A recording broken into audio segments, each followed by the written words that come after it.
Someone just dropped a bomb. Yeah. Sorry, guys.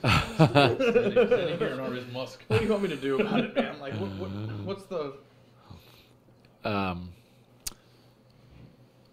So this is take 3 of our quarterback discussion that would not work on the field. It was cold down there. Now we're in a nice, warm, toasty box up here above Ohio Stadium. Maybe you can see it in the background. He's Ari Wasserman. I'm Doug Maurice. This is Bill Landis. Who should start for Ohio State at quarterback against Rutgers next week? Cardale Jones started in the 38-10 win over Penn State. JT Barrett finished. Bill Landis, who would you start? I would start JT Barrett. I think that the offense has been a little more smooth the last 2 weeks with JT Barrett. I know the red zone is a little easier to score with him in there. But I thought tonight against Penn State, he came in, he was in the red zone, got a start, and then he came in the third quarter and was the guy. And they still scored right when he came in. They came in on the 31-yard line or something like that and marched him down, had a big run on 3rd and 10 that got them a field goal that obviously then looked at the time like it would be huge, but ended up not being so. I just think the offense, the last 2 weeks, they've scored 10 touchdowns in the red zone, and JT Barrett's been responsible for 9 of them in one way or another. I just think he's kind of taken over a little bit. They've been waiting for him to play well when Cardale Jones gets pulled, and he did that against Penn State. By the way, when JT Barrett comes in the game and it's 3rd and long, put a spy on him. Yeah.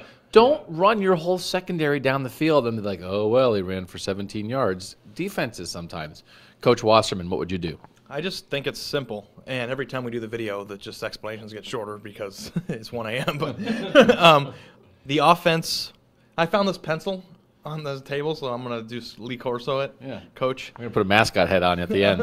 A big JT Barrett head on your head. I just think that JT, the offense looks like it's more in sync. It seems more whole. Does that make sense? It just seems like things are operating and working at the peak level that they should. And Urban Meyer made an interesting comment last week about how JT Barrett's the kind of guy that, might be a little bit rusty at first, but once he gets into a groove, things get rolling. He's a very good player. And the most ironic part about that comment is that Ohio State's done everything but give him a chance to roll. So, right now I've always been the one quarterback camp, and I was fine when they chose Cardale, and then they didn't choose Cardale, and then they chose Cardale, and then they didn't choose him again. So just choose JT, the guy who won't go away, and just see what happens. Just one guy needs to be the quarterback, in my opinion. No, I think it's easy to tell that the coaches are getting tired of talking about the quarterbacks. But everything changes every week. It's always something to talk about. We have not had the same thing happen in back-to-back games with the quarterback. I'm not sure we've had the same thing happen in any of the 7 games. So I have 14 points to make about this very quickly. 1, I thought 2 quarterbacks was a potential recipe for disaster. Not that it would doom them, but it was the only thing that could doom them. My eyes have been open to how this has worked. It seems like it has worked very well the last couple weeks.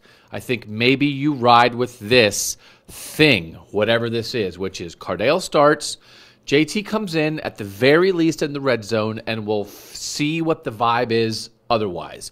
If Cardale's not feeling it, JT will play a little bit more.